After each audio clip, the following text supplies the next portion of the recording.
Our previous speaker mentioned lifelong passions and boring professions, and I'm going to pick up exactly from there.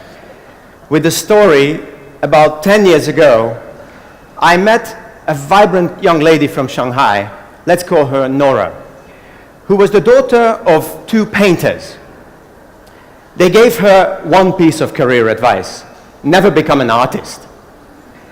And why her story is interesting to me is because instead of just absent-mindedly nodding her head and then doing the opposite like I would have done when I was young, she actually went on to study finance, became an accountant, and this job paid the bills but left her with a feeling of being aimless and abandoned.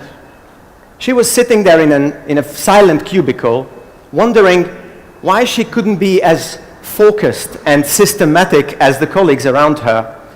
And why did it happen that when she was trying to start a conversation across this plastic barrier between them, then she met with icy stares? And it wasn't her fault.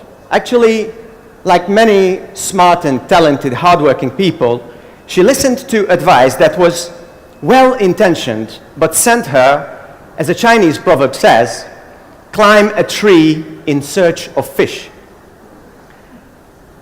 I'm a management consultant and I meet people in career mismatches every single day. Extroverted, energetic people who are swearing over piles and piles of financial data.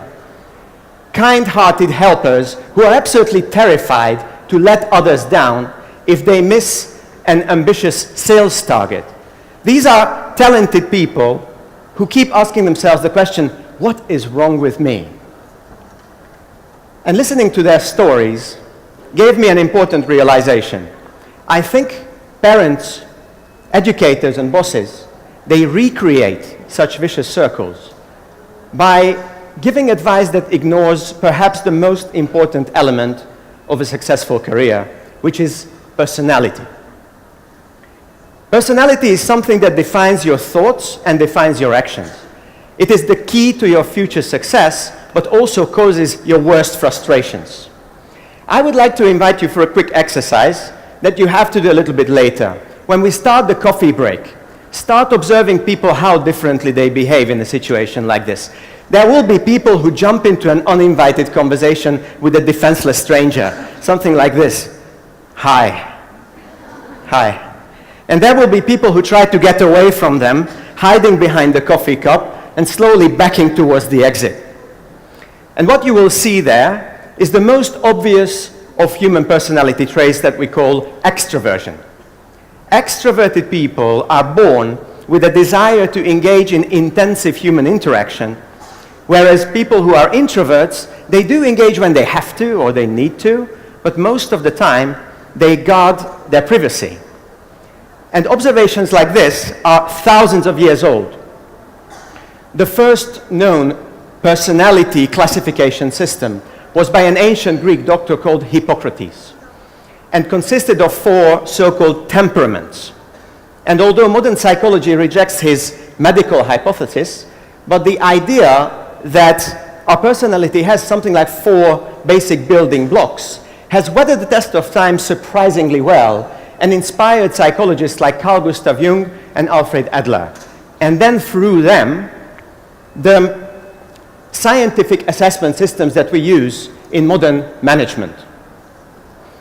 I coach high-level executives from Amsterdam to Singapore. Some of them are hopelessly stuck in their own fishless trees. We are sitting there, we are looking at the personality profile. And if Hippocrates could see us from behind the detective mirror, he would recognize his original 4 categories, and I think he would feel quite pleased with himself. So how do you imagine these 4 categories? Imagine that there is a team of advisors in your head.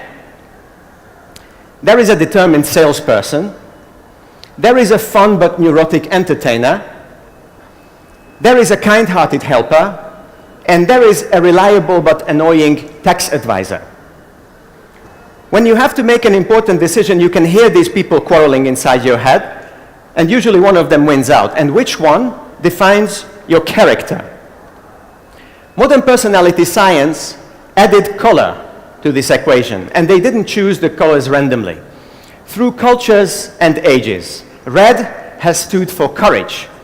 Yellow has stood for attention. Green has stood for compassion and harmony, and blue for calm and discipline. And in life, there is a red, a yellow, a green and a blue solution for any problem. Imagine for a second that a colleague comes into your office and asks you to proofread a document 10 minutes before the deadline. You decline because you are busy. So, if your colleague is driven by red character, they will try to challenge you into helping them. Whereas if somebody is driven by yellow like myself, they either try to charm you, or they would keep talking and talking and talking and talking until you finally give up. The green style is to guilt you into helping, reminding you of all the favors that you owe the team. And finally, there is the blue style, which is to remind you of some rule or some tradition or some agreement between you which says you must do it. And which of these imaginary colleagues you most resemble says a lot about which one is the personality factor that you usually use to succeed in life. The problem is that in most communities, advice is packaged in predictably uniform packages, just like some kind of antibiotic that doctors give patients no matter what their problem is. And why is this an issue? Look at education or junior jobs. They have a very serious bias towards the left side of this matrix, which is the task-focused talent. Of course, there are certain variations in cultures. For example, I've noticed that Asian families like pushing young people towards the blue style careers, such as medical profession, finance, or law. In the West, there is a little bit more flexibility towards the red career path, including sales, management, or even athletics. But people who were born with talents on the right side, which is the people-centered side, in almost all cultures, they have to wait until they are old enough to figure it out for themselves, that there are suitable opportunities in liberal arts, in service, or even in entertainment. And disregarding natural diversity for practical reasons has one devastating consequence. People start looking at their own personality as a weakness. There are just as many bright yellows born in Japan as in Brazil. But of course, fun and high energy behavior triggers completely different reactions in Rio than it does in Tokyo. And when your nature clashes with outside expectations, what happens is you start to doubt yourself. Like blaming the shape of your head if your headphones don't fit. And this happened to Nora in my story. The more she tried to repress her creative talent, the more frustrated she became, and eventually she left her profession in finance to figure out what she wants to do with herself.